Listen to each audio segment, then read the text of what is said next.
our Black Founders Program demo day for Cohort 5. And I got two of the judges here. And there's Adrian. I see him down there.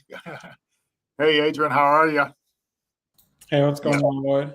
All right, glad to have you guys back. And Randy, he's having a little technical difficulties. Hopefully he'll be able to pop on his phone. So you all good to go on your scoring sheets and everything? Yeah, yes, sir. We know the drill. Okay, fantastic. I guess you all been here before. Yes, we're excited to be doing this Black Founders Program. And there's Randy. Hey, Randy, how are you? Good. I entered from my phone, so I hope that helps. My computer just won't do it. Yes, and you can use your computer for the scoring, and that would be good. So glad you were able to figure out an alternative there. Yeah, so why don't you all starting with you, Ira? Why don't you go ahead and introduce yourself? Good evening. My name is Ira Bates. I am the Community Development Officer for Renaissance Bank, which I handle the Alabama, the Florida Panhandle region. I'm glad to be here. Thank you, Lloyd. Yes, and one of our sponsors too. Glad to see you here. Yes, sir.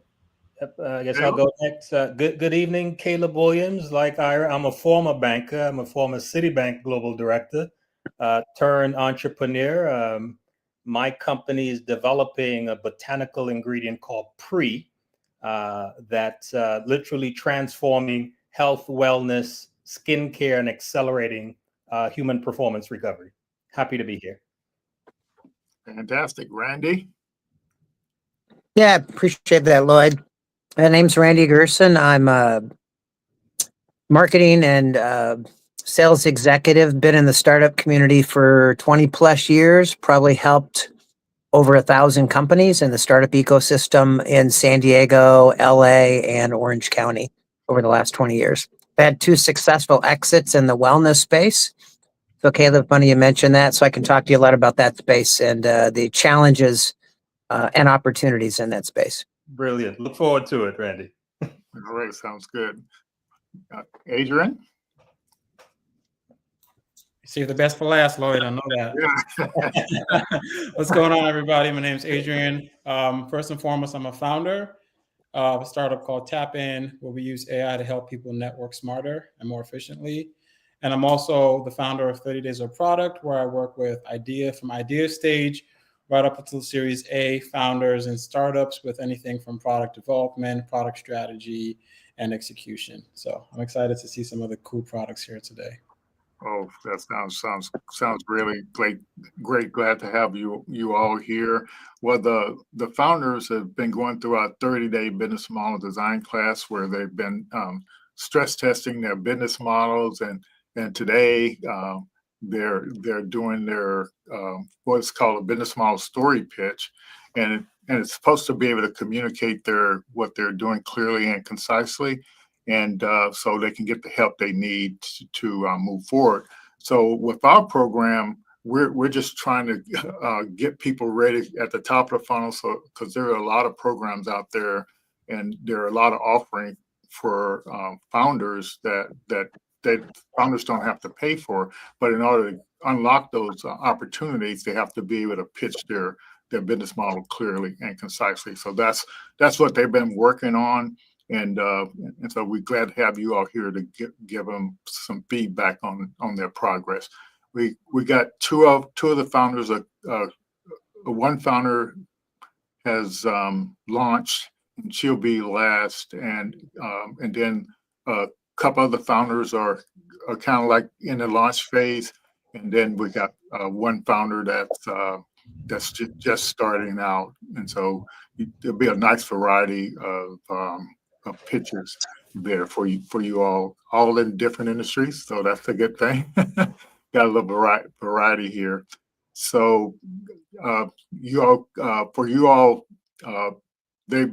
want to make sure you all know if they don't cover something, or if they run out of time, that you all be sure and ask them about that, just so we can give them a chance to articulate what they're trying to do. We look forward to everything. So Lloyd Jr., you got anything you want to share before we get going here? Well, first off, welcome, judges. Thank you all for being here today. I appreciate you. Some of you have seen me many times before, and some of you, this is the first time. Welcome, Randy. And so, one of the things I would like to say is that each founder has 3 minutes to pitch. Judges, you have 5 minutes of question and answer with them. And after that, then we will go into the judges' deliberation. During that time, we encourage our audience members to stay online while I have a brief interview with our founders about their experience during Cohort 5. We're so grateful to partner with Florida Power and Light to make this event possible. And so we want to personally highlight them. And we'll have a few more announcements as we go along because there's more cohorts to come afterwards. But I'm so excited for these founders, and I'm excited to see you all again and partner with you all. Yeah, Lord Junior, you're exactly right. So we got another cohort 6 is the applications are open for that right now. So if you're a founder out there, go ahead and fill out the application to get into class.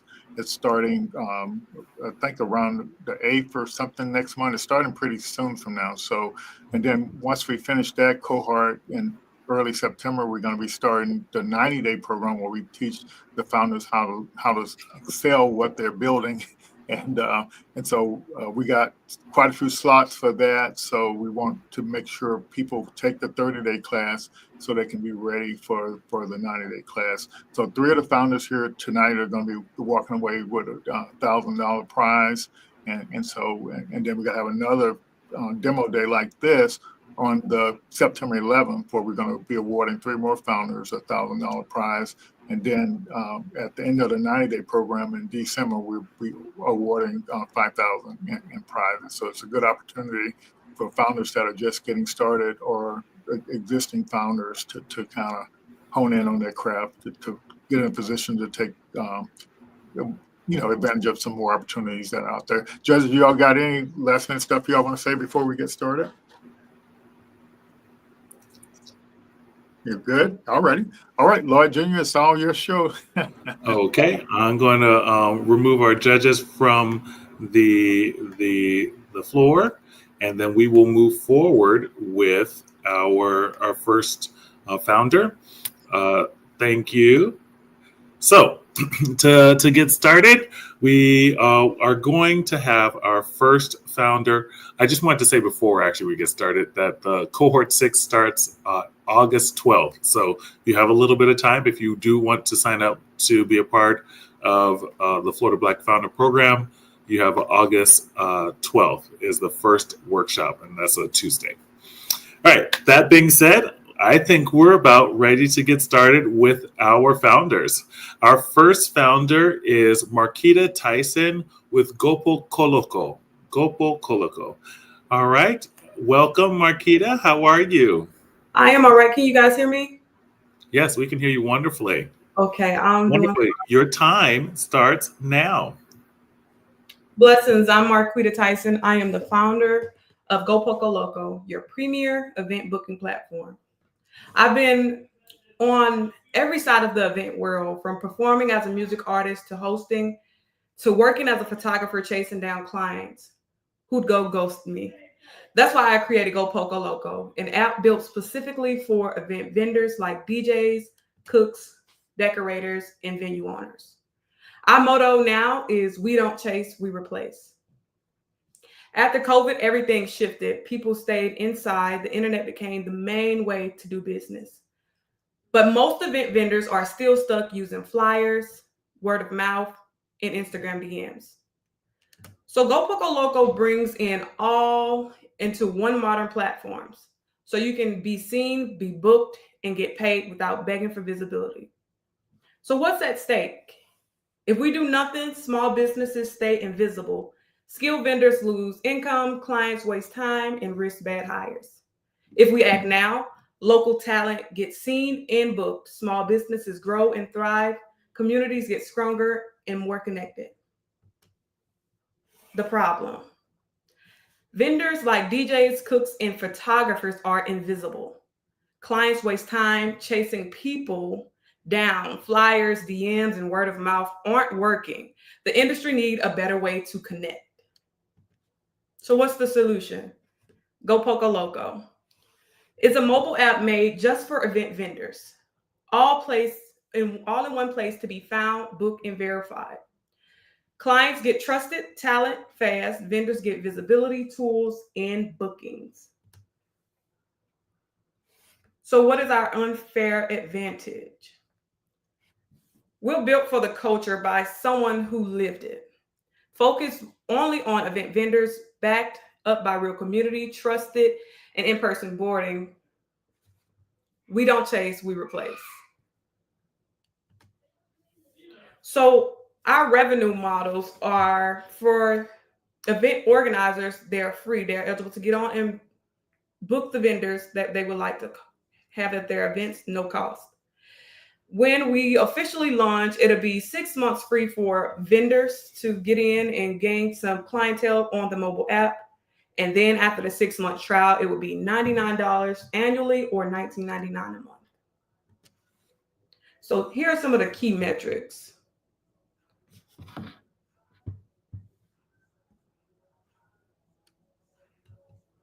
And for our rollout plan, we already have soft launched, and now we're just gaining some people to get on. We're still right now in the process of fixing the bugs. All righty. Thank you so much. Great job on your pitch. Marquita, I'll have the judges come on up. Wave your hands if you're ready, judges. Okay. It's Caleb and Randy.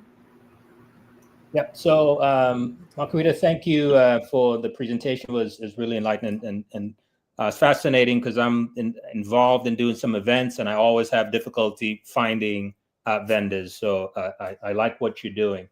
The one question that I have has to do with kind of your revenue model. I believe it's free for the vendors. I'm sorry. For the event organizers. Free for the organizer, and then it's 6 months that you're doing free for the vendors. Is that correct? And That's then true. you start a subscription model. And so during that period, how are you sustaining your business during that ramp up? Because you've got one group that's free, and effectively you've got two groups that's free for about 6 months. How are you able to sustain during that period? So we won't have revenue coming in from the individuals, but we do have ad mobs in the mobile app. So we'll be getting revenue from the ads. Okay. All right. So, and I didn't hear that, but I think that would be an important data point to add into your presentation. Okay. Thank you. Mm-hmm.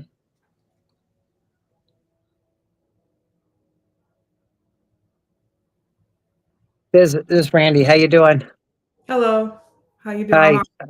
Good. A couple things. Just on what Caleb said, to add one thing to it. If you're depending on ad revenue in the beginning, have you calculated how many free members you need to actually generate revenue for ads? I have not. So that might be something you might want to calculate in there, because until you get enough inertia of population, even if it's free, to advertise, you need to have, like price per thousand, how many eyeballs you're getting in front of to actually generate revenue from ads, especially on a new app. You might want to take a peek at that and where that might start for you. Just to add on to the last comment. And then how do you compete with companies like Gig Salad? I feel like we have a different approach because this is only for the event entertainment industry. So I don't know everything that Gig Salad have, but this is specifically for events and entertainment. So I don't know if they different from. Yeah, so I would take a look at them. They actually do a lot of the things that you mentioned. Okay. So I'm trying to see what the differentiator would be between a well-established platform that's already out there that has a lot of members versus a startup, and how you would go head to head with a company like that. Okay. Thank you. Yeah, no worries.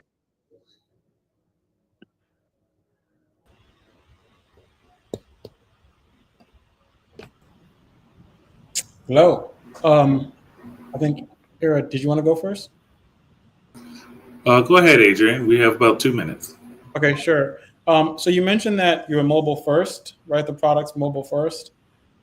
Is there any reason why you picked mobile first over going and building like a web app? So at first it was supposed to be a web app, and then everything that I added on to it, they said it was going to be too much for the web application. So we shifted to a mobile app. Okay. One thing I would say, you need to consider the user journey. Most people are going to search on Google for vendors, right? So it's really important that your product and your vendors are indexed on Google, and that's a logical path for someone to download or at least sign into your product. And then you can introduce the mobile app afterwards. If you're going from, web straight to mobile, that's a big jump. And a lot of people don't take that leap if they're just searching for something, right? So just keep that in mind. Okay, thank you. I had a couple questions. One, tell us a story. How did you come up with the name? So I actually don't know. It just came up. I thought like Go Puff, Go Google, the names is something about the go. So Okay. it's something that drove me, and it actually it stands for God ordained purpose, overcome kindness with oneness, love and obedience, keep opportunities.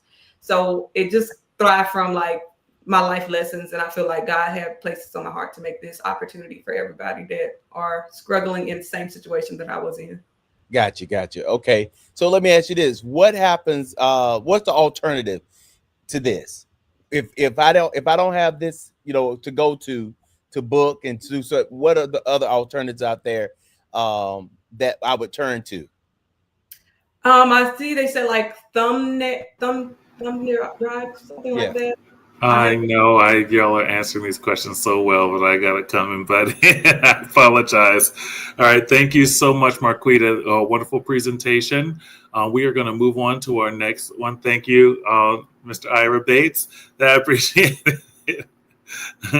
I interrupt with only love and light. All right. Thank you all. Our next founder is Joseph Harrison with Agri-Market Tracker. Welcome, Joseph. How are you doing today?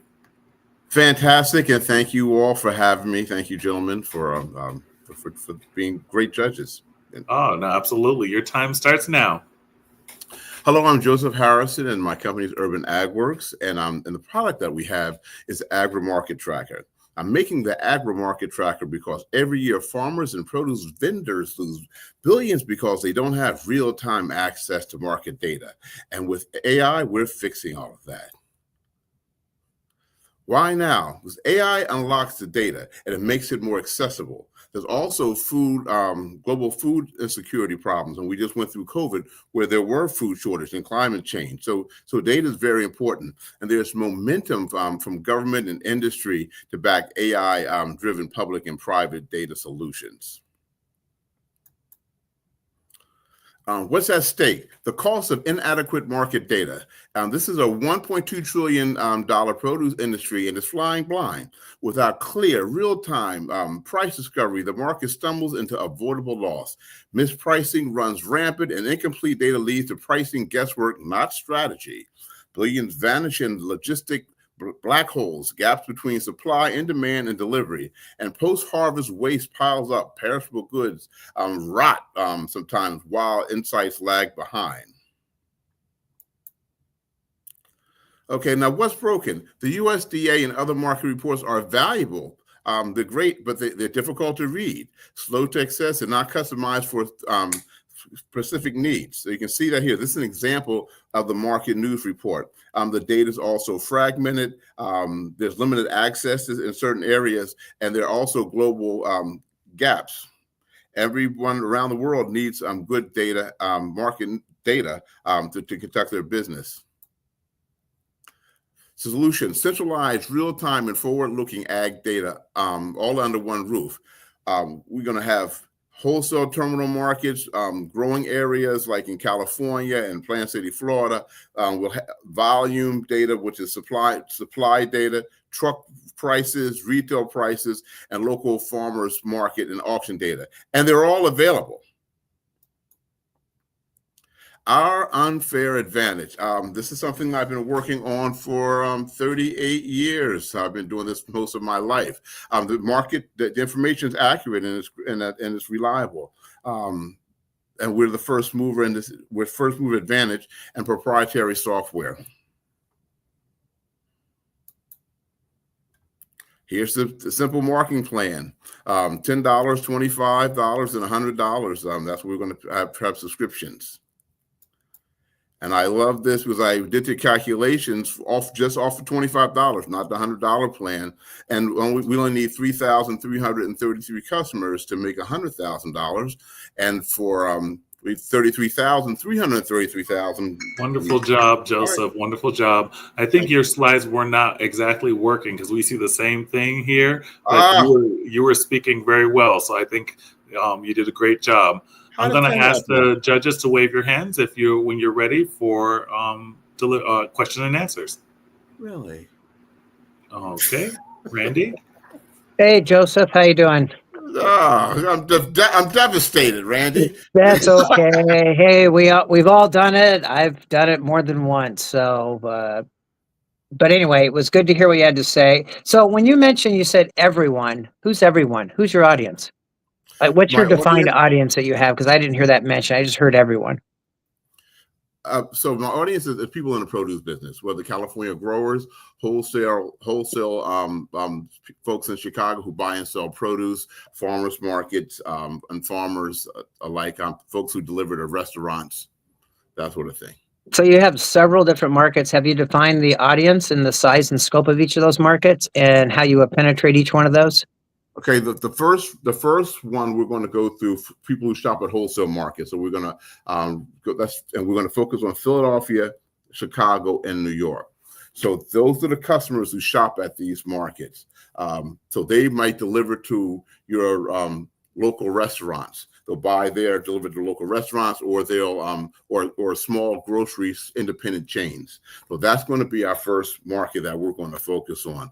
Then we can graduate to say a company, let's say like Lippman Produce, and so they sell to Chipotle, they sell to Trader Joe's, they sell to Walmart. So they'll need a more robust system where they can possibly do price predictions and that sort of thing.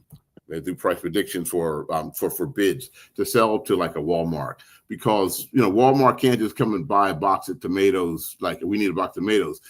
They may need 32 loads of tomatoes. They need thousands of tomatoes, and you can't wait to the last minute. So that's contracted, say maybe in November it's worked on now for say like November. So the tools will be there for that as well. One suggestion, I would identify your markets precisely, especially the first one that you want to go after that you mentioned, independent markets. List how many in a very tight geographical area you're going to go after, what that number is, and then precisely how you're going to go after those to win, to build your traction. Yes, sir.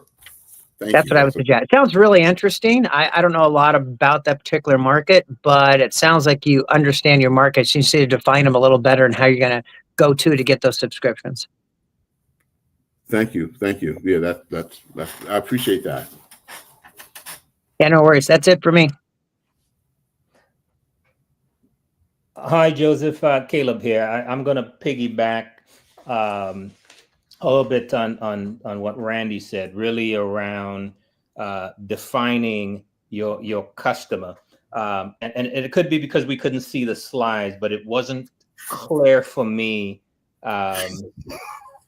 who exactly the customer was and who, the client and the connection between those two. And again, I think it has to do with the fact that, your slides weren't available. What kind of comes to mind to me, I've got a buddy who worked for, I think a similar organization as what you did for the last 30 or so years.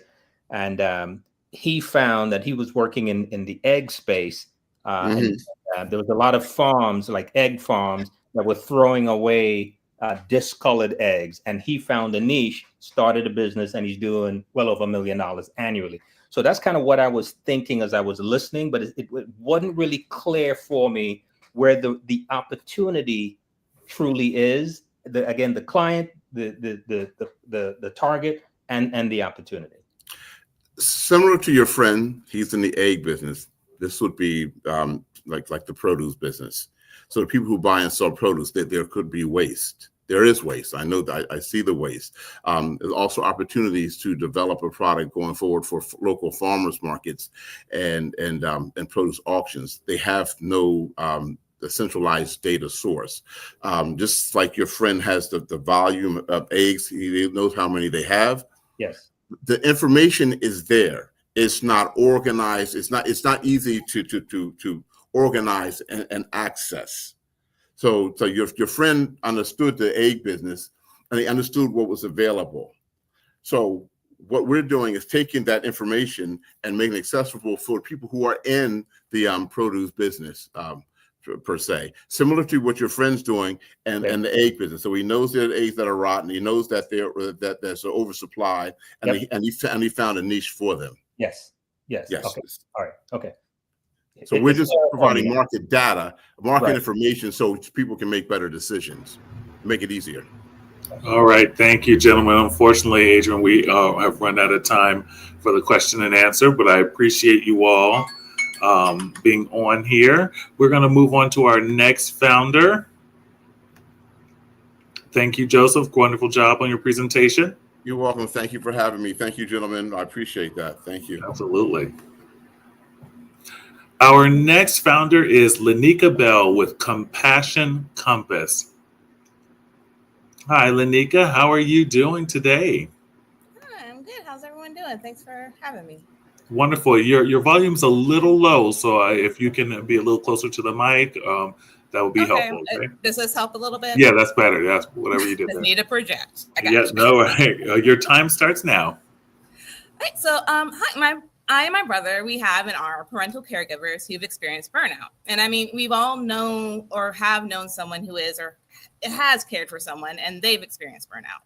And so it makes you think, who cares for the caregiver? You know, there is respite care, but then what about that mental and emotional toll of caregiving? So I asked our brother's oldest, Honor, who is studying to become a social worker, if there is such a thing as a social worker for the social worker, you know, basically a professional caregiver for them. Honor pointed out the real problem wasn't having someone care for them. It was actually not realizing that they've been hit with compassion fatigue until it was too late. And that's what started us down the rabbit hole to Compassion Compass, a way to catch that before it catches you. Now, a prime example of how burnout can creep up is by looking at how fast public health workers and community caregivers are burning out since the pandemic. Social workers are quitting, and 70% are citing compassion fatigue as the reason. And the cost is staggering. We're losing $35 billion annually to turnover and disrupted care. Well, hundreds of thousands of social workers and public health workers and millions of community caregivers are burning out. This means that we're facing a crisis that no one is actually solving at the root.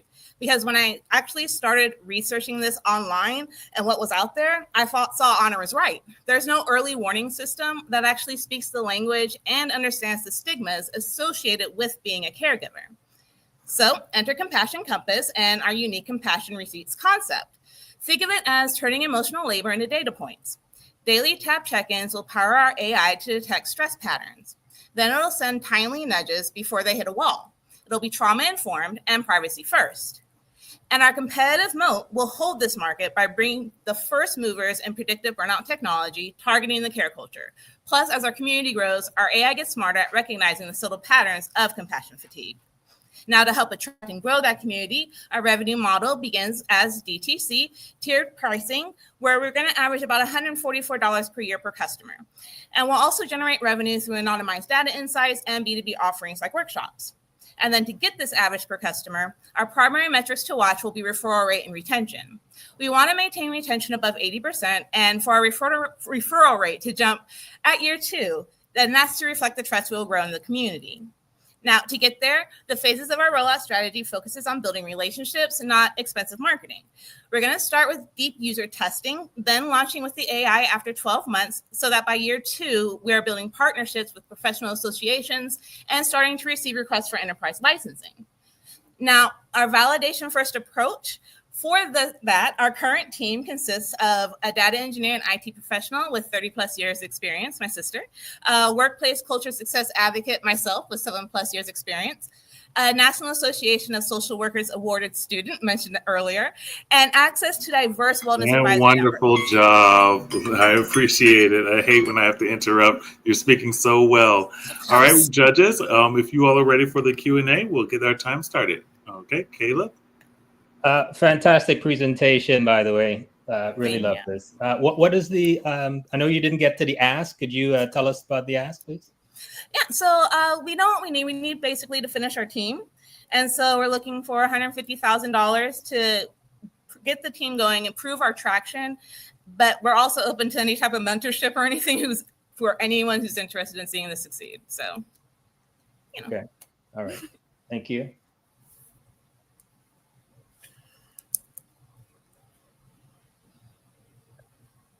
Nice presentation, by the way. I appreciate it as well. Share with me, it sounds like you're going after social workers to start with. That's the first customers. Is that correct? Yes. Mm-hmm. And so how do you expect social workers who are on very minimal wages to pay for an app on top of, because I've been actually in the home care industry on the franchise side of the business. Like, Visiting Angels and companies like that are national franchises, and talk to a lot of caregivers. And I agree, they do a lot of burnout going on. So I agree with the problem. I'm just trying to figure out how your solution will help a group that makes even less than they do. Yeah, so I was actually looking into possibly trying to do a sliding scale model with pricing based off of income verification. That's going to get kind of complicated. So there's going to be the tiers, as I said. So with the free and even the $9, I want it to be more robust than what would normally be on someone's, app. And then also I was thinking of in the future having things like if you are doing referrals, that pays for your subscription, or if you are helping out with a peer-to-peer group, back and forth, and that helps you, pay for the app and things like that. By the way, I think it's a great concept. I think it's definitely needed in the industry, no question. So pretty savvy in you to recognize that. Have you done any dry testing yet with the concepts of how to nudge people along and to prevent burnout? Not fully, no. That's why I'm looking to go ahead and get this started that way. But I do have one of my associates who is really into burnout culture. And so she's helping me understand like what type of questions or what to look for when looking at responses and things like that. Cool. What I might suggest, you might want to try a dry test, proof of concept on a dry test, and then it might be easier to get that first $150,000 investment because you'll have some proof of concept. Thank you. Definitely there's problems. So you're attacking a huge problem in this country. So appreciate that. Thanks. Thank you.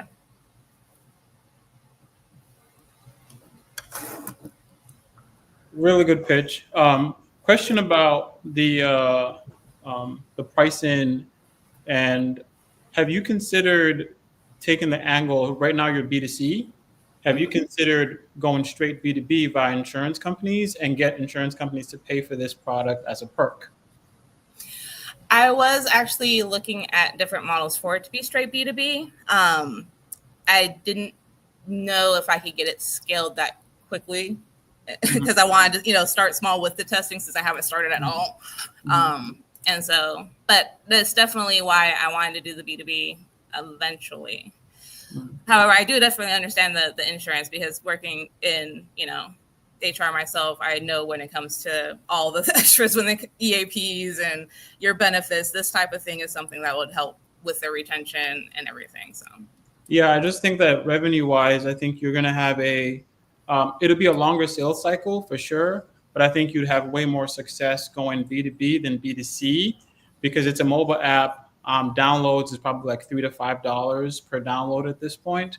So you're going to spend a lot of money in acquisition. Those users might not convert. But if you go B2B, you can just get insurance companies to pay for this as a perk, and then you get paid out immediately, right? Irrespective of whether they use it or not. Obviously, you want them to use it for sure. But absolutely, your revenue first, and you're making bigger deals versus going after the consumer.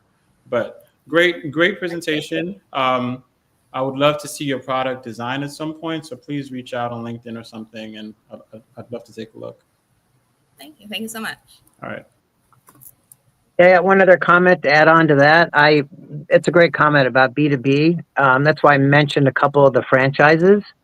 I just got out of working with a client in that space. And even though B2B may take longer, you only need one pilot program at one national franchise and you're off the ground and running. Yeah. Thank you and so it's a much. lot higher conversion rate. Yeah, thank you so much, Randy. Thank you so much, Lenika. Wonderful presentation. We're going to move on to our final founder, and that is Miss Sabrina Simpson with PIE, Pi. All righty, Sabrina, are you there? Can you hear me okay? Hello, hello. I'm here. Can you hear me? Hello, Sabrina. Hold on. We cannot hear you talking if you are talking.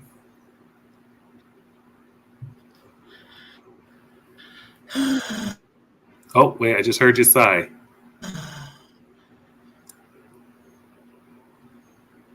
Sabrina, are you there? Can you say something for us?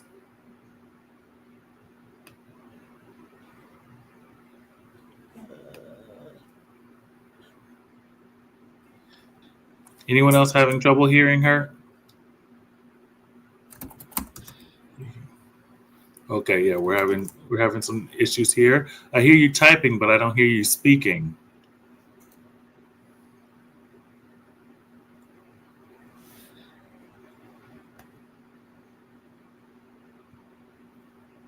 Yeah, I see it.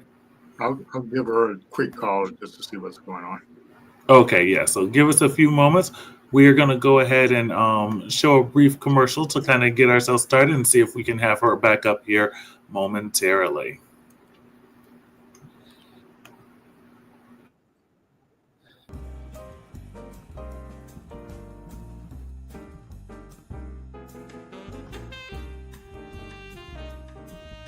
So startups are a science, but they're also a bit of game theory, right? And oftentimes, what do people want to be a part of? They want to be a part of something that's moving already. Did y'all hear me? So at every step of the way, when you're talking... Well, I mean, Lenika, Adrian, and Harrison. All righty. Sabrina? Yes, I can hear you now. Is that you? I don't know. No. Me? Oh, no, I don't hear it just yet. We'll go back to our thing. One moment, please.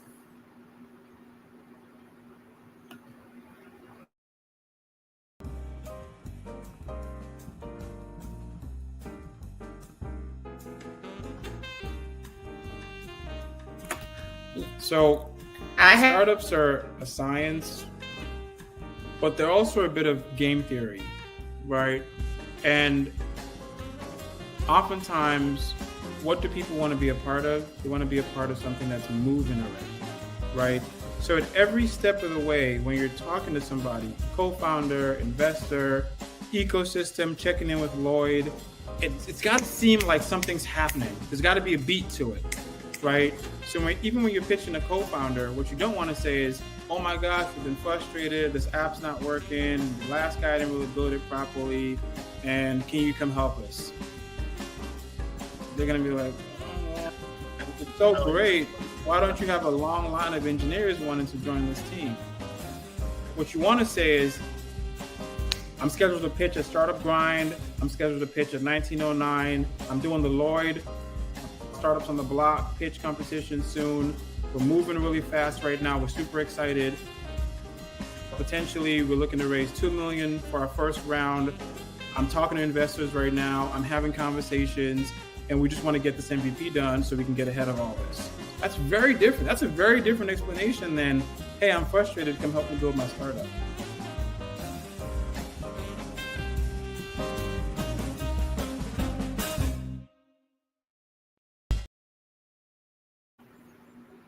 And so the arguments that I make now, because now I know how to do it from an evidence-based perspective, Oh, is we have fantastic. to ensure that Black and Brown founders are introduced to these strategies as a part of their startup process because it helps to set the vision. So it becomes like this vision casting exercise.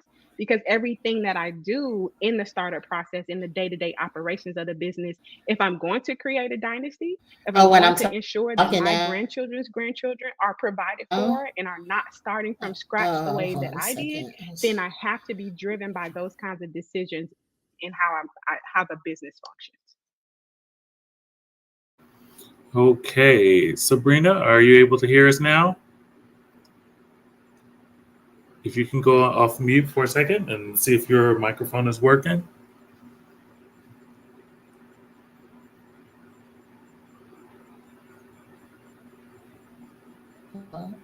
Yes, I can hear you. Can you hear me? Yes, well, go ahead and get your time starting. One moment, please. And 3, 2, and 1. Your time starts now.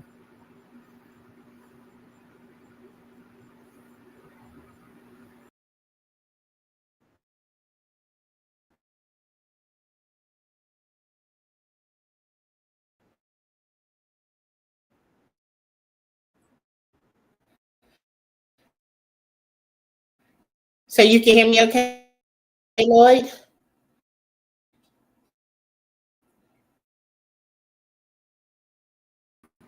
Yes, we can hear you. Go ahead and get started.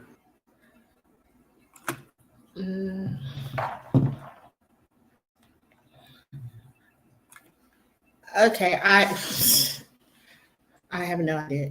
Are you able to hear? I don't know if you guys are able to hear me. But I'm gonna keep talking. Okay, so AI is supposed to fix everything. Hello. We can hear you. Go ahead and get started. Okay, thanks.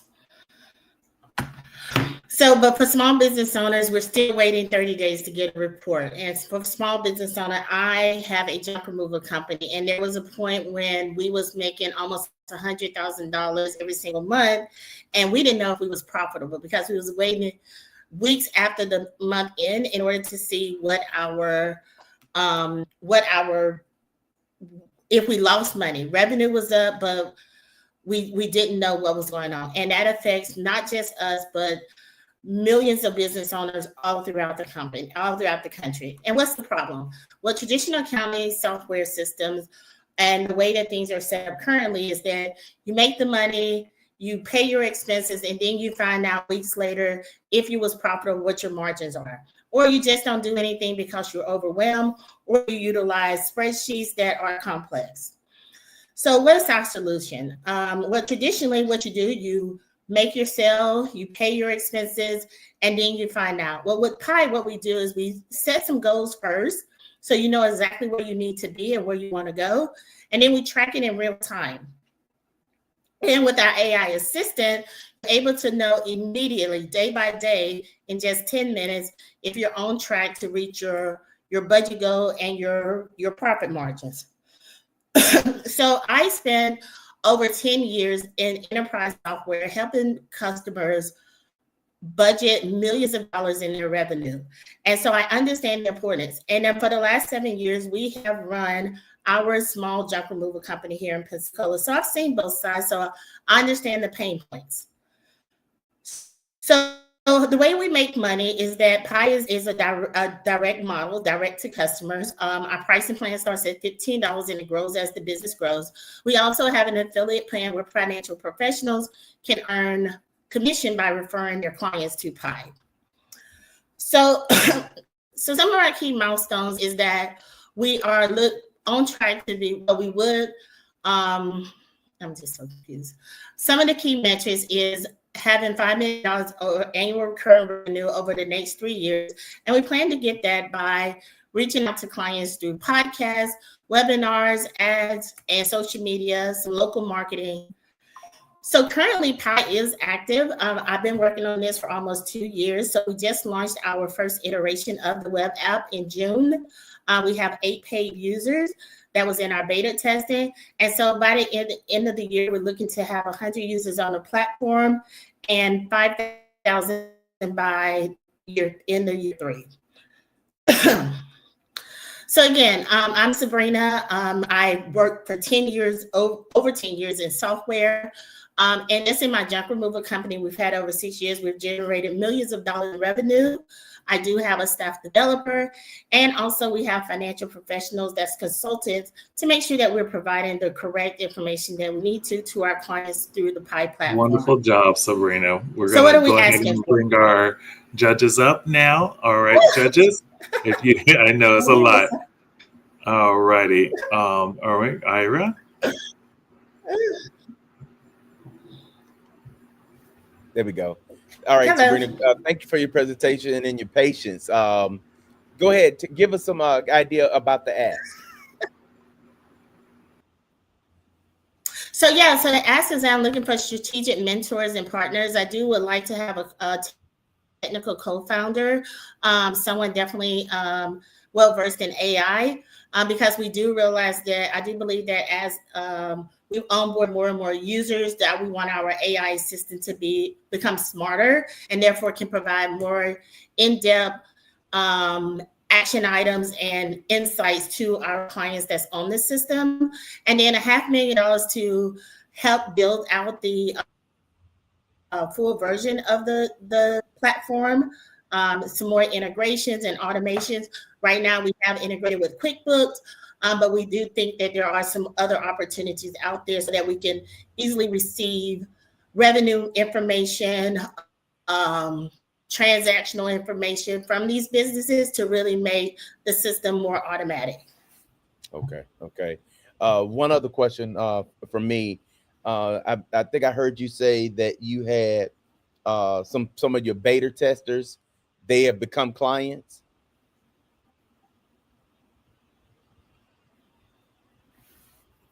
Can you hear me? Yeah, so I initially had this idea over 2 years ago, and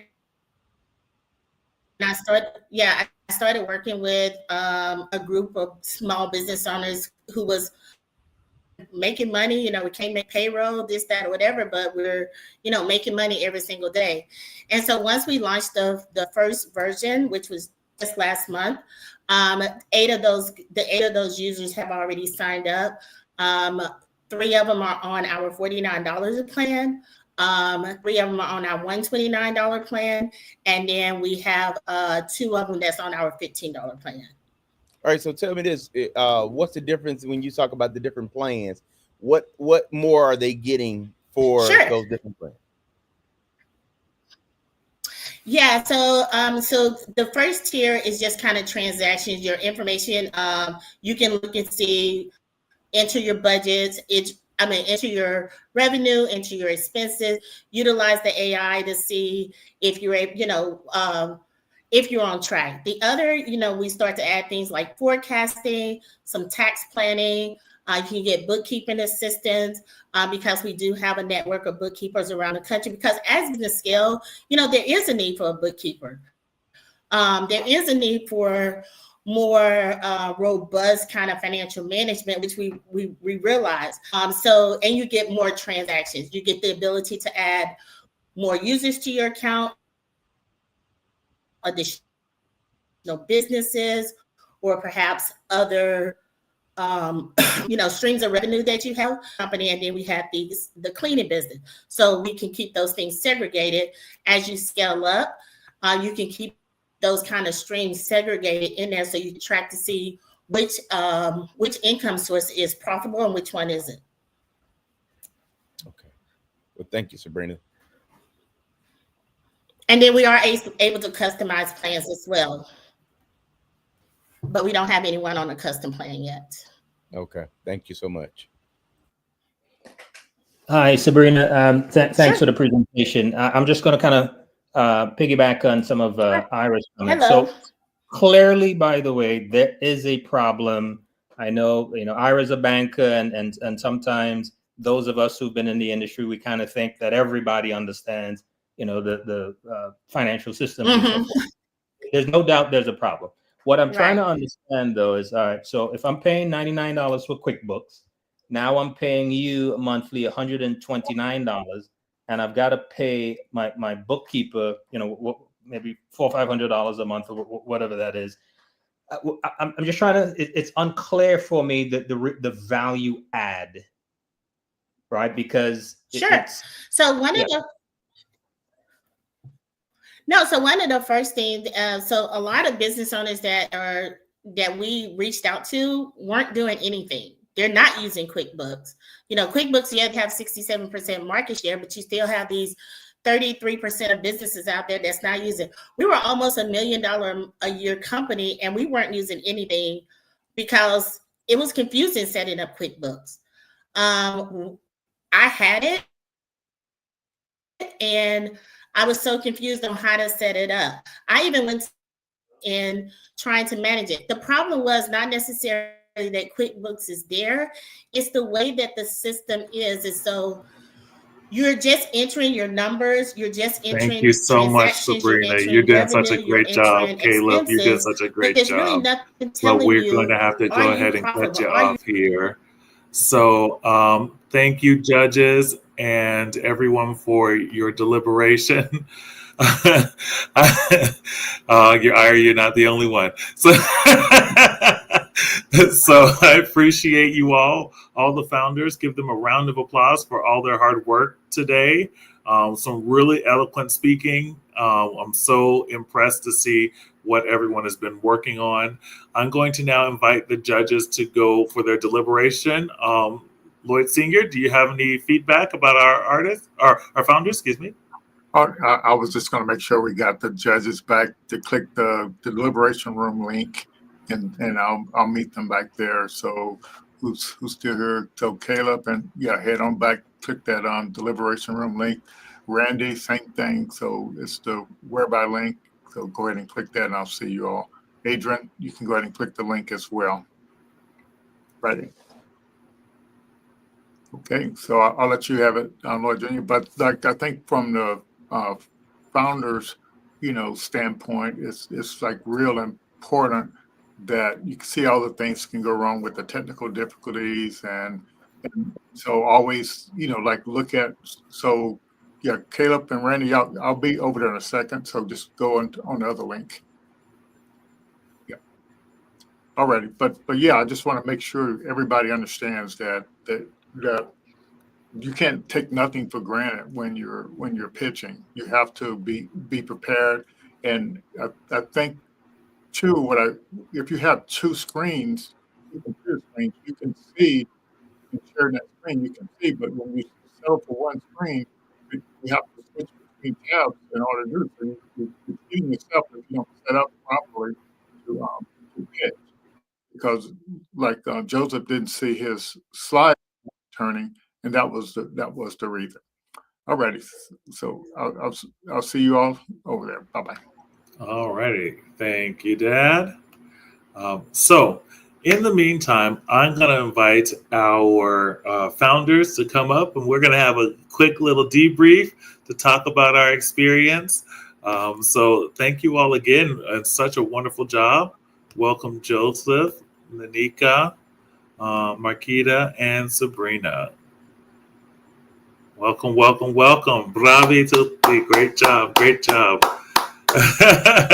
So I know it's a lot to come in and to pitch for 3 minutes. It's never enough time. So I'm just going to say that when I cut you off only with love and light. And I just want to commend all of you. I will say, out of all these that I have done, you all were very, very well spoken. And so I felt like we could hear clearly what you were talking about, all of your presentations. So I just want to get a feedback from you all. How do you feel? You can just come off of mute when you like to speak and just let us know how you're feeling now having pitched. I'm gonna need Sister Lanika's stress app right now. Right. Oh, y'all get a free subscription. Yeah. I'm gonna need to go to I'm gonna need to go to Sister Marquita's party events, one of the events. No, honestly. And have some fun. That's what I'm after the slides didn't go. That's what I need to go to the party event. Yeah. And put some money from Sister. I need Sister Sabrina's app to keep my money right. Oh yeah. That's what I was thinking. I think that everybody had a very good creative feel, and it's very necessary. But I mean, maybe I do have some competition that I didn't know about. But I think it was a great opportunity for me to even be on something like this, because I always watch like elevator pitch and Shark Tank and stuff like that. So it gave me a feel of it. And this is my first time ever pitching. So to win something, so it's very different. And I am very thankful for the opportunity. No, absolutely. I think all of you all did a wonderful job. And even being Marquita, that is your first time pitching and doing this, you just doing it gives you the kind of fervor to see like, okay, what do I need to work on next time? Now, what I want to kind of chop in through and add. And I noticed that one of the biggest things that was asked almost by every judge for all of you all was about what is your ask? What is your ask? You notice that was the number one thing that they kept asking about. So finding that space to say that, how do you all feel about where you put that inside your presentation? And do you feel like the story overshadowed that? What do you think took so long to get to the ask? Well, in our business model that was set up, the ask is the last slide. That's how it's. That's how we're supposed to go off of it. And I didn't even know 3 minutes passed by so fast. So I think I might took too long on my background story and didn't get to all of the rest of the slides. So I feel like that was my problem. Yeah, no, great insight. Anyone else? Lanika. Yeah, I think the three, like everyone's saying, 3 minutes is tight. Like you got it, and then you don't got it, and then you got it, and then you don't got it. But with the ask being at the end, I think it does make sense because it does give the investors time to ask that, and it makes you feel like, okay, they are interested. I mean, it makes you feel a little bit better. Yeah, no, absolutely. Another thing is, I would really love to know, for those of you who are doing this for the first time with the Florida Black Founders Program, how has the cohort 5 been? How has this journey these past 4 or 5 weeks been, and diving into the lean canvas, the traction roadmap, these kind of things? What has been your experience? Well, if I can speak, I didn't actually get the whole 30 days. So. Oh, wow. You're like, I jumped in halfway through and I just got in here. So your dad actually met me over at the collab. I was doing the pitch, just pitching it out, not for any winners or anything. And he just invited me here. So he was like, I think you should do this. It's going to be a great opportunity. And he said, some things I didn't know was available, which I didn't. So I said, you know what, I'm going to go ahead and give it a try. And I got it done in about 3 weeks. And so it was very pressuring. And at a point I was just like, yeah, I don't think I'm going to do it. So to be here and do it, it's a complete thing that I know I needed, because I want to keep growing my business and excelling. So it was just a lot of pressure on me, I guess. Yeah, absolutely. Joseph?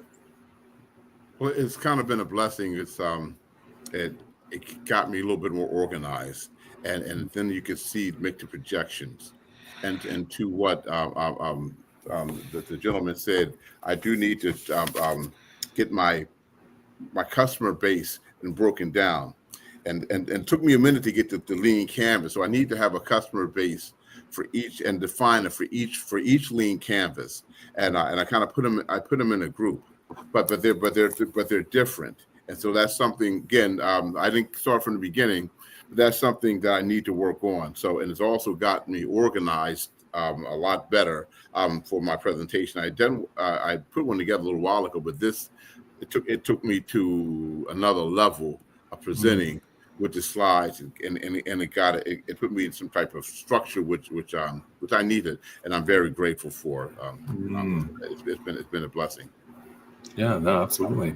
Lanika? No, it was definitely educational. It was a good way of, and like Joe was saying, it was a way to get organized and a way to get everything in order. It was kind of funny. My sister and I started out with a totally different idea about dogs and ended up here because of going through like the desirability and the viability and everything. So yeah. And it ended here, which was, I think, a better choice possibly. So. Yeah, no, and I think one of the things that people always find, we try to sum it down these 30 days in the fact that you're trying to pitch how your business works, how your business makes money. That's what you're going for in this first pitch. And then in the 90-day, that's when you give what we call like a mafia offer. And what that means is an offer you cannot refuse. So that's when you really go in and say, this is what is going to really be a game changer. And we usually expect by the end of a 90-day accelerator that you have you're working towards a minimal viable product, so that way you can really get out there and test it and sell it with your first phase of customers if you're not already making revenue. So I think that's really exciting to see you all finding that this process of the lean canvas model is really helping really be clear about how you should present that. Because 3 minutes is all you really need to get through those things. Now, I will say, first, I want to commend you, Joseph, because even though your slides weren't working, you spoke so eloquently. We were not even concerned about your slides. I, as a matter of fact, didn't even know your slides weren't working till like a minute. You almost had a minute left, and I was like, oh, crap, his slides aren't working. But I was just listening to you speak, and so I was following along with how you were working. So I just want to commend you on that. I know you were a little like, oh, I failed, but that's not how we perceived it on the outside. We thought you were really speaking very well. Oh yeah, the slides failed. Yeah, it's all right. I'll live. Yeah, I couldn't believe it because we had tested it before, and so I'm looking here. So it's two screens. So I got two screens, like your dad said. But yeah. Who knows? Who knows what happened? Too much. Yeah, no. I just want to really commend you. Well, thank you. Yes, and Lanika, I will tell you, my mother and I have just had to host a family member for 3 months in caregiving mode. As soon as you started talking, I was glued in the whole time listening to you speak, because it's like you said, it's something that's so needed. And I love that you have a team. Can you speak a little bit about how far you are with your particular startup and your team? Because it sounded like you had several people already working with you. Yeah, well, yes. And yes, not far at all, honestly. It's one of those things, like it's talking and gathering everybody right now. And so, yeah, I do have, the team is. So 2 slides were open. Oops. And then she has that data engineer background and IT. I like that my nephew Honor was able to come and let us know like what was the issue, and then they got excited and they're like, oh yeah, I know someone, my professor, and yada yada. So there's been like just this, it kind of caught on, and talking to different people, it's kind of like, yeah, I'm interested, let me know what happens, let me know what's going to go on. So yeah, so the demand is there. The demand is there. And I think that's what you're going to find, is that the moment you start talking, people are going to be clued in, because they at least are like 1 or 2 people away from knowing somebody who is in the direct caregiving role. So I think I think everybody knows somebody. Yeah, absolutely. Now, Sabrina is not a stranger to Startups on the Blocks. And so I wanted to see if Sabrina, now having gone through a cohort before, how do you feel about what your experience was, without all the technical stuff, your experience pitching this time, and what do you feel like you've improved on?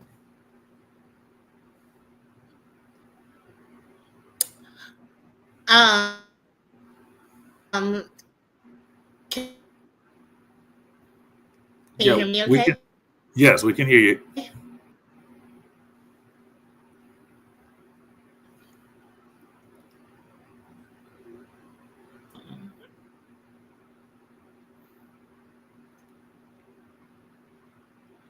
think there might be a slight bit of a delay on her thing.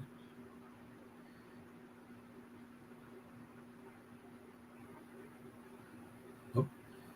But once you're back with us, Sabrina, we definitely want to hear how you share, because you have a lot of insight that I think everyone could definitely benefit from.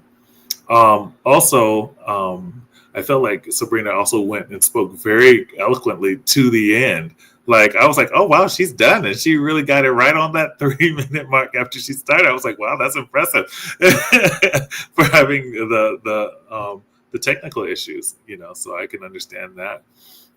And I felt like also like each, like I said, with Marquita and all of you, that each of you all spoke so eloquently. I am an opera singer by trade, so I notice when people are speaking clearly. That is something that really kind of stands out to me.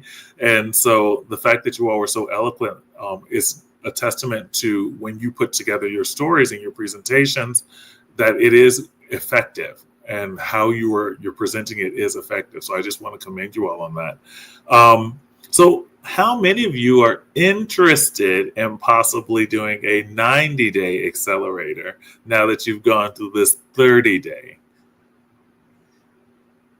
Yeah, I would like to too. As long as I get a head start, I want to hop in again at the end.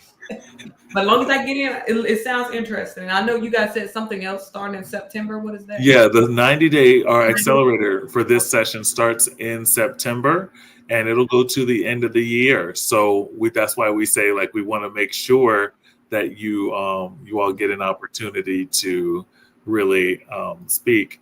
I want to give you all some parting words of encouragement to other founders who might want to be in your position. Give us 1 or 2 sentences of encouragement that you would like to pass on to those following in your footsteps. Marquita, you can go since you're starting. Right. I would say keep the faith. Keep pushing, because, I never thought I'd be right here where I'm at. And, it's a huge achievement. And take that first step. Whatever you do, don't do it. Do it. Don't not do it. Do it. Put your actions behind your words. Mm-hmm. Awesome. Lanika? Yeah, almost something similar to Marquita. If at first you don't succeed, that first idea might not work. Just keep trying and trying, and really think about it. Just really think about it. No, I love that. Joseph? Yeah, keep the faith. Adam Clayton Powell said, "Keep the faith, baby. You just got to hang in there and trust the system. Trust the system. It works. It definitely works." Awesome. And Sabrina, if you can get in there, you can type it in the chat as well if you're having some issues there. Definitely leave us with some words of encouragement. With that being said, I'm going to let Sabrina put some stuff in the chat there. She says, don't give up. Sabrina Simpson says, don't give up, you guys. So with that being said, I'm going to allow our founders to take a seat a little bit, and then we'll invite our judges to come up and discuss about the deliberation. Yeah. So what we're going to do here is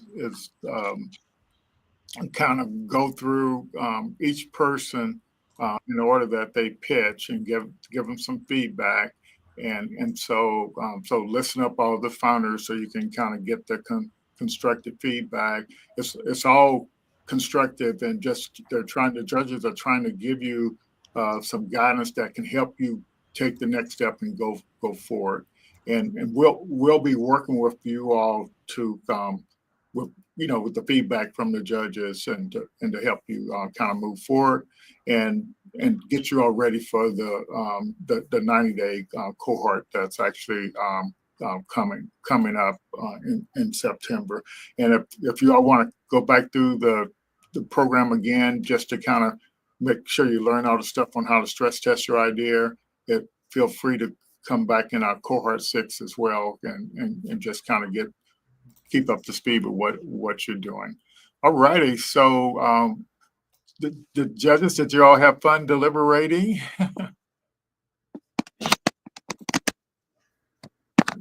Yes, I'm assuming you did. Okay, so first we want to give who was first that came up there. That was it was Marquita.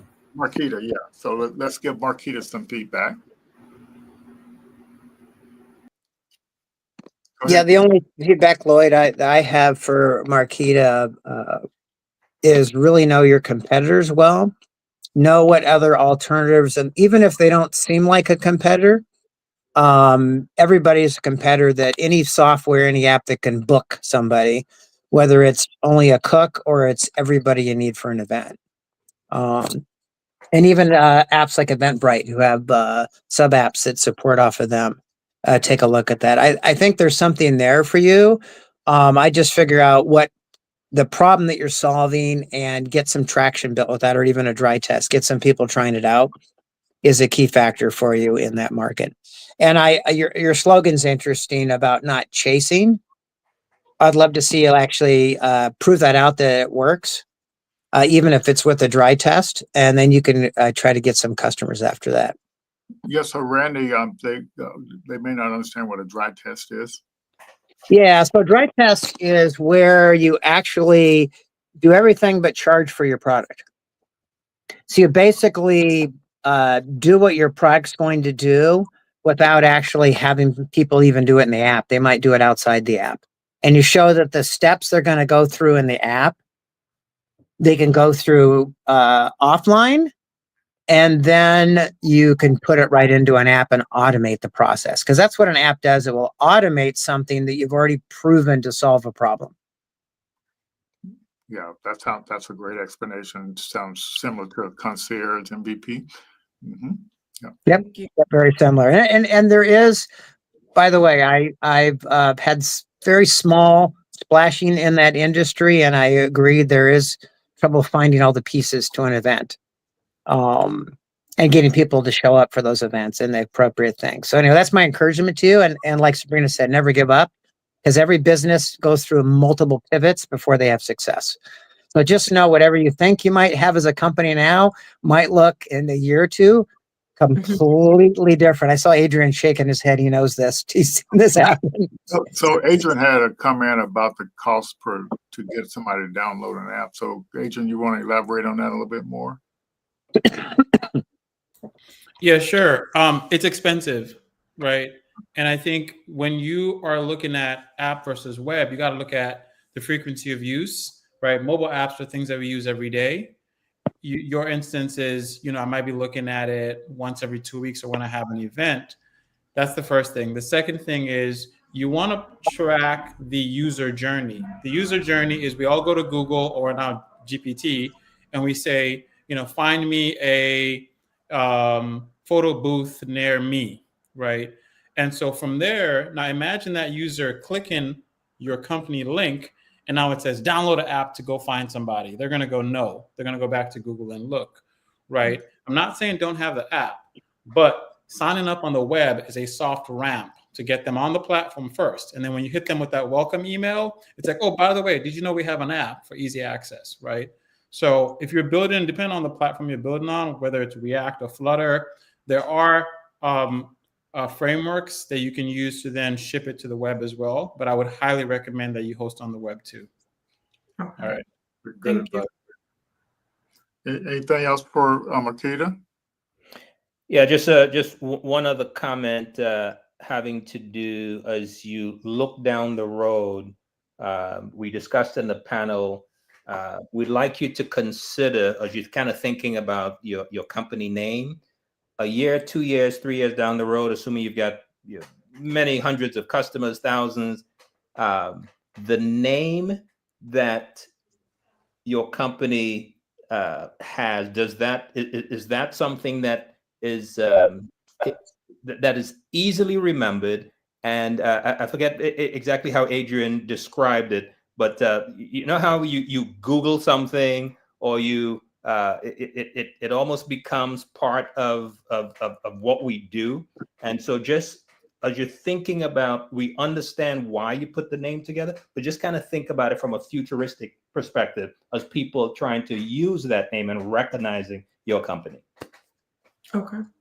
Thank you. Alrighty. Okay, next, I guess we'll get Joseph up here and give him some feedback. Hello. Joseph, I will start. I think we all agree that there's clearly a niche opportunity. I shared the example about my friend in the egg business.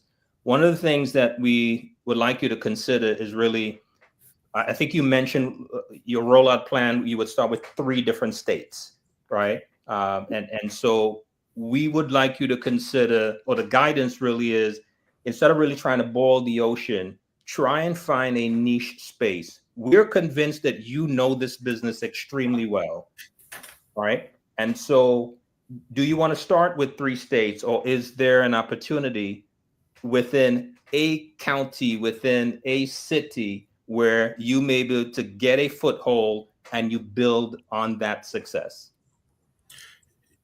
Yes, sir. And again, maybe might explain. Let Joseph, go ahead and let everybody give the feedback. Okay. Yeah.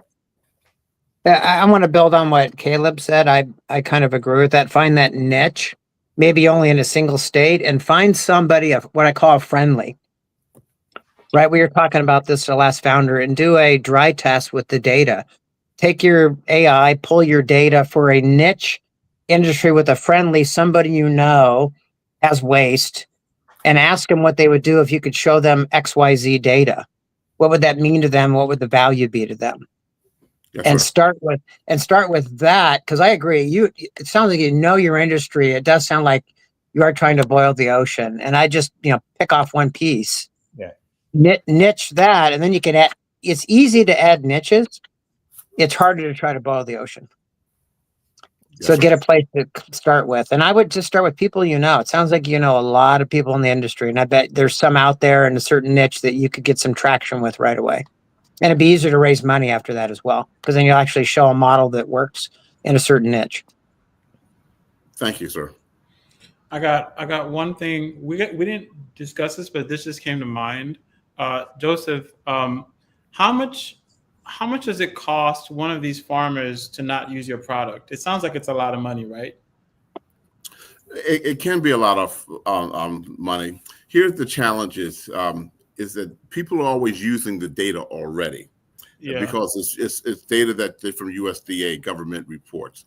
They're using it. This is an agency that's been around since 1915. The challenge is it's difficult to read, it's difficult to access, and it doesn't work. And it doesn't work together. That's what I wanted to understand. So I think you're charging way too little, right? I think you mentioned $25 or so a month. Like, one is 10, 25, and 100.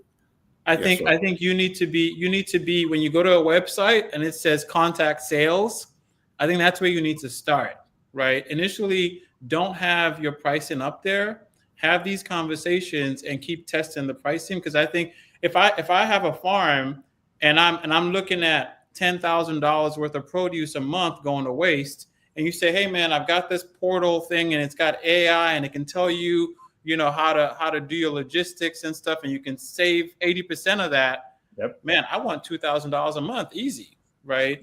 So I think $25 is selling it way too low. I would say hold off on solidifying your pricing first, and every conversation you have, double the price until somebody says no, and then that's your pricing. Thank you, sir. All righty. Anybody else? Okay, next we have Lanika.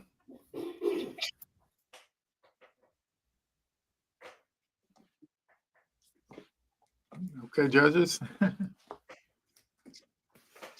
Lanika. Thank you for your pitch, by the way. What I didn't say is definitely after my heart. I have a father who's 90 plus still alive and a mother who's 88. And I actually caregive for them right now with my sister. This is why I understand the industry pretty well. And we bring in part-time caretaking, which has been a challenge. I myself have been burnt out. I just went through a 2-week stint with my dad, so I understand the burnout. Didn't think it happened to me, and it did in 2 weeks. So I think the advice that we were giving you, and Adrian brought this up first, I think it's great advice, is I would look at B2B. I would, just in my opinion, abandon the B2C model. I don't think it's enough money in it to start out with. I would go after maybe not the social workers as much because, again, tight model. I'd go after the national chains and franchise. It's literally multi-billion-dollar industry. So I'll just name a couple of companies. Brookdale and Atra own the assisted skilled nursing facilities. They're huge. They're expensive to get into. That's the top end. And then you get into the franchises. There's probably, well, there's at least 20 that I'm aware of. And I've talked to probably 15 of them in the last year and a half. So what I'm trying to say is I'd be happy to give you some of my advice from my point of view offline. If you want to connect with me on LinkedIn, feel free.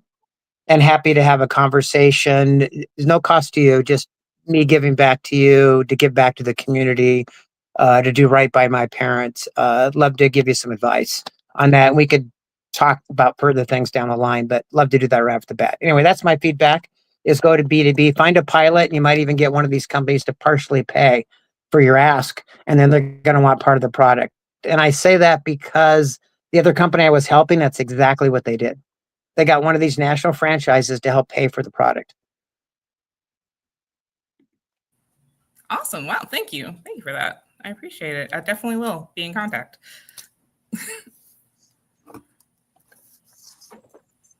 Yeah, I think my feedback was just, I'd love to see the design if you guys have something yet. And again, please feel free to connect on LinkedIn. I think your product is incomplete, right? It works very well until, at least the concept of it, until somebody realizes that they're burning out.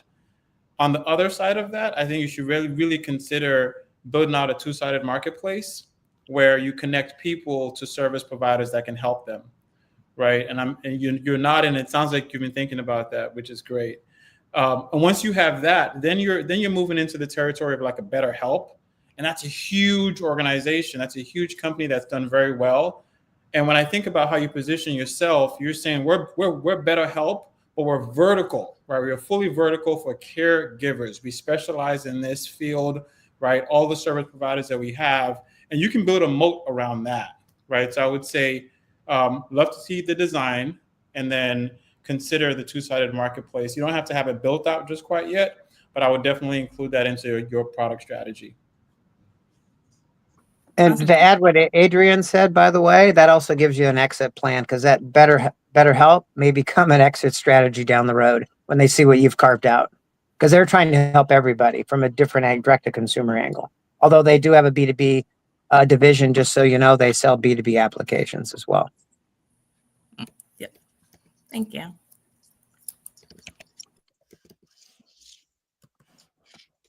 Anybody else? We'll move on to Sabrina then.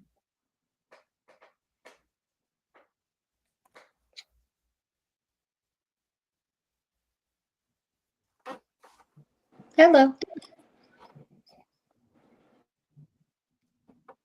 Okay, judges.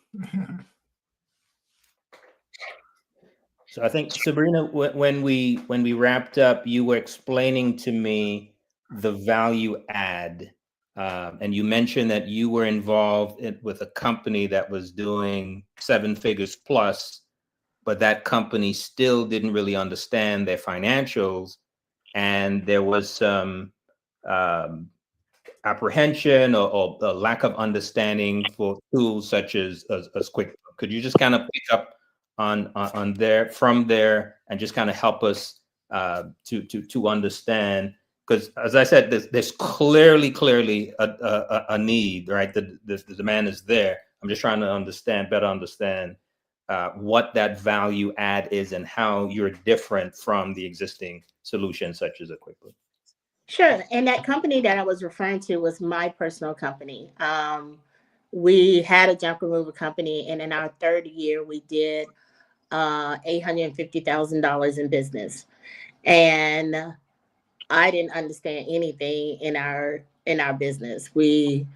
Anything about numbers. I was confused by QuickBooks, and it got so far down the line that I just really became ashamed with asking for help. Like there's, like everybody sees me as a successful business person, but I was drowning in ignorance, really. And so when I say the uniqueness of what we do, and it goes back to my experience when I worked in software, is that we would meet. I was a team lead, did a lot of data analytics for the client.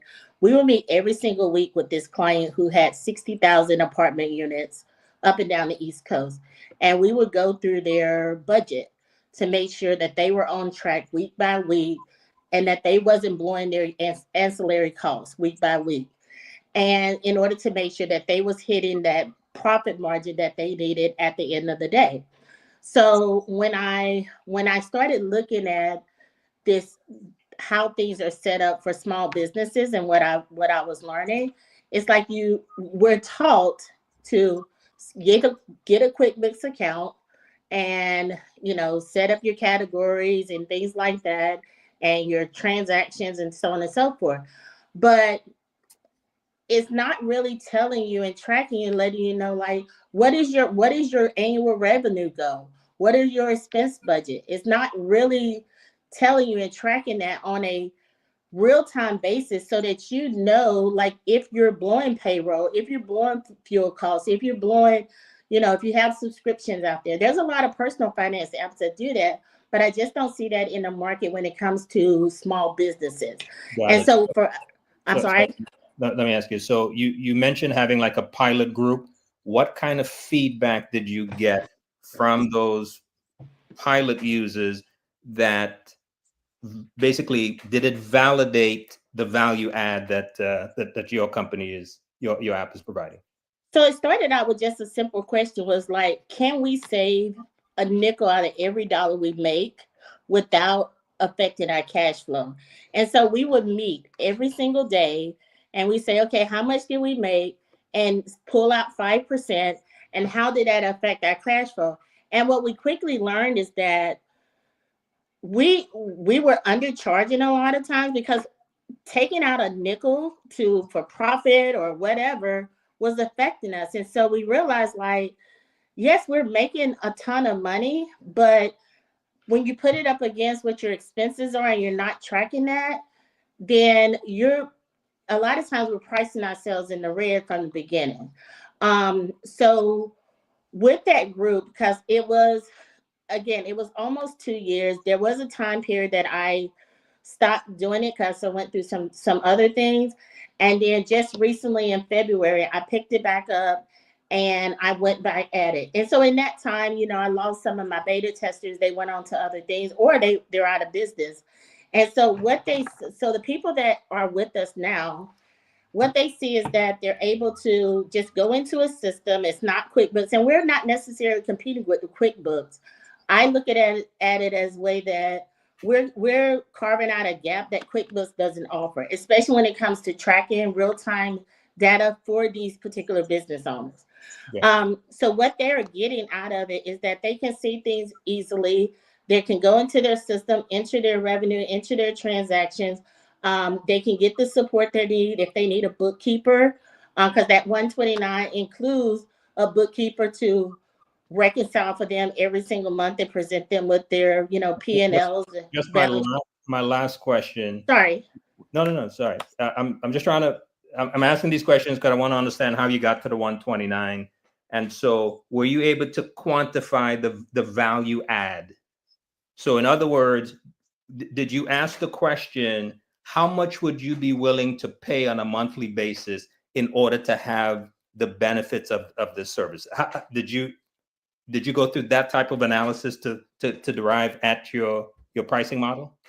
Yeah. So yes, we did. We asked them. So they was looking at around $100 a month in order to start to have something, since they weren't doing anything. So $100 a month was kind of like that sweet spot.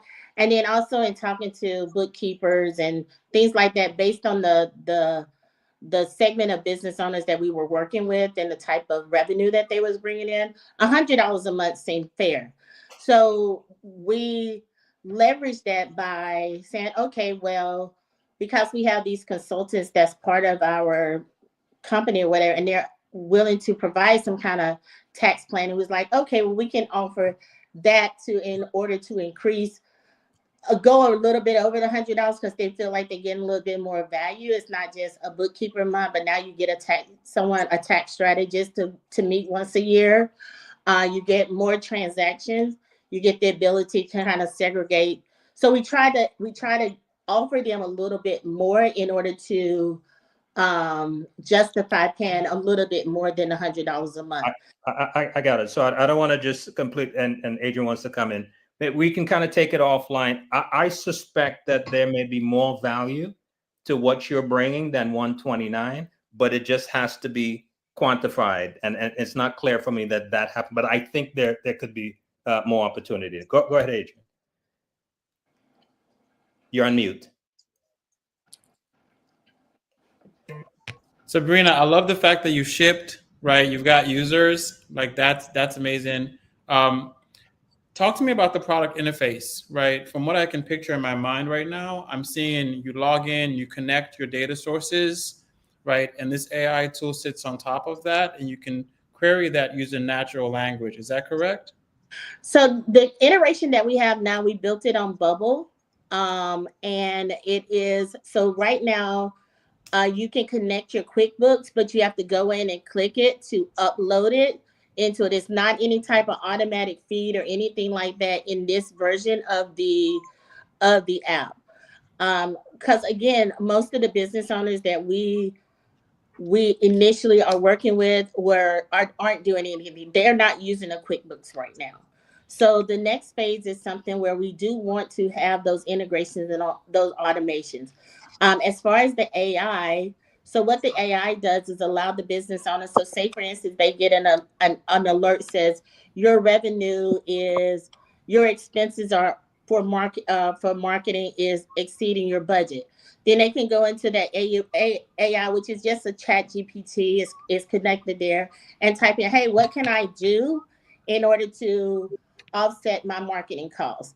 And it's like that kind of financial coach right there. And because it is able to look at their numbers, is able to provide them more customized information and feedback on what they can do. The next version we're looking to do is perhaps setting up some benchmark for companies that may be just starting out, so they don't really have like historical data, in order to help them, like what is a realistic budget for insurance, marketing, things like that. And then also, what's a realistic revenue goal based on, sorry. So what I'm seeing here, right, is I think you need to spend maybe like a small workshop and go back to the start, because there's a fork in the road where you're saying for people that are not on QuickBooks, and then you're saying we're going to have QuickBooks and other integrations, right? Those are two different ICPs, right? And your pitch to each one of those is different, right? If your go-to-market is, hey, you make money, but you don't have QuickBooks, your account is a mess, plug into our system and our AI is going to help you, right? That's one ICP. The next ICP is, hey, you've got QuickBooks, but here's what QuickBooks doesn't do for you, right? All these other additional AI features. And those are two different paths, right? Those are almost two different products, because the onboarding is different. For the person that doesn't have QuickBooks, they've been using calculator, a piece of paper, and some Google Sheet, their onboarding is very different, and their product experience is going to be very different. Now, I'm not saying don't serve both, but I would carve out and put that on a roadmap to say, okay, first we're going after the guys that have nothing, right? Because your best competitor is a piece of pen and a paper, right? Right. Attack that market first if it's large enough, and then go after the folks that have their established accounting systems already, because they're going to come with a lot of feature requests. I can guarantee you that, right? QuickBooks does a lot. They're going to have a lot of feature requests, and that load might be heavy on your team in the very early days, right? So consider those two ICPs, right? Go after the low-hanging fruit first, capture that market. And I do believe this is a problem. A good friend of mine, she was a CPA or a CFA, and she was working with an e-commerce entrepreneur who made millions, but didn't even know how much money he made. Right? He was just, his books were just a mess. He didn't have anything. He just sold. His business was good, and she came in and cleaned it up. So I believe you do have a market, but I would just caution you to make sure you're going after the right ICP first. Okay. Thank you so much. No problem. And feel free to connect on LinkedIn. I'm happy to jump in and take a look and support you however. I appreciate that. No problem. All righty, fantastic. We really appreciate that feedback, judges, and so next we'll announce our top three. We'll start with the third place person, which is Joseph Harrison. So congratulations, Joe. Let's give him a big hand. Praise the Lord. Thank you, gentlemen. Thank you. I've been in tears. Thank you very much. I've been praying all afternoon. Thank you, Lloyd. Thank you for opportunity, and thank you, good brothers, for thinking I got to third place. Thank you. The tough competition, and congratulations to the other ladies who won. All righty. Okay, so we appreciate that, Joe. And then let's see, second place is Sabrina Simpson with Pine. Oh, thank you guys so much. I really appreciate it. We overcame the technical difficulties. I really appreciate it. Thank you. This is amazing. And thank you so much, Mr. Lloyd, for all of your help and mentorship. Well, so you see about those technical difficulties, you got to make sure you got that good internet connection. That's the main thing. Yeah, Cox will begin a call tomorrow. Thank you. Sabrina, I'll leave you with one thought. You know who Scott Cook is? I don't know if He founded Intuit. Oh, okay. And my business partner was the head marketing person for TurboTax before Intuit bought them. They were ChipSoft here in San Diego, where I live. And Scott stood up in front of his team and said, "Here's who our competitor is." And you know what he was holding? Adrian should know this one, a number 2 pencil. That's who you're going after. I think Adrian nailed it when he said that's the ICP you go after. You're going after the pencil. Mm-hmm. Yep. Thank you so much. All righty. And our first place winner is Lanika Bell with Compassion Compass. Go, Lanika. Congratulations. You're muted, Lanika. Thank you so much. I appreciate it. Yeah. So, Lanika, Randy shared his story about caring for his dad. I was in Baltimore last week. I have a sister who's dealing with dementia and Alzheimer's and so forth. Me and one of my sisters spent the weekend. I was exhausted after a day. Okay, so we get it. It's a problem, and if you can help to solve it, God bless you, and however we can help. Thank you. Yeah, so needed. Yes, everybody knows somebody. If it's not even you, so. Yeah. So I think Lanika is a perfect example how actually, following the course guidelines and really working hard. She kind of did a little overkill, but she'll get that. But I definitely take the feedback, and judges, I really appreciate you all taking the time, and I'm glad we had time so you could actually give the founders some constructive feedback, and so we can actually help them with that feedback you all gave them to help them kind of move forward. Yeah. All right, look forward to talking to you some more, Lanisha, down the line. Yes. All righty. So I guess won't hold you up any longer. Lajuni, did you have something you want to share? I'm just so proud of all of you all. Congratulations. It's such a pleasure to see you all at this part. Judges, we did have a conversation about who wants to join the 90 days. So I expect to see a few of these faces here in September to join that accelerator. But the last thing I do want to say is notice how you putting yourself through the fire to do these pitches. Now you're also put yourself in a networking spot. So many of the judges are willing to connect with you and to make your startup be a success. So I just hope that this is just only the beginning for all of you. Whether you're getting granted a cash prize, or this is the first time or not. Everything that we do in this moment is to help you grow and to see you to fruition. So thank you all again, and thank you, judges. This is such insightful feedback. I think you all hit the nail on the head and on so many things that you were saying, and we appreciate your help. Yeah, and I want to congratulate Marquita in coming in. Like a little late into the cohort and working real hard to kind of pull things together. And I think she definitely will benefit from you all's feedback. And so that's great. Thanks again, everyone. We'll see you all back in September for our next September 11th demo day. And so we'll be rocking and rolling. Hopefully we'll have a few more founders to pitch. Thank you all so much. We really appreciate you all. Thank you. Have a good one. See everybody. Good night. All right. Bye, guys. Yes, good night. Good night.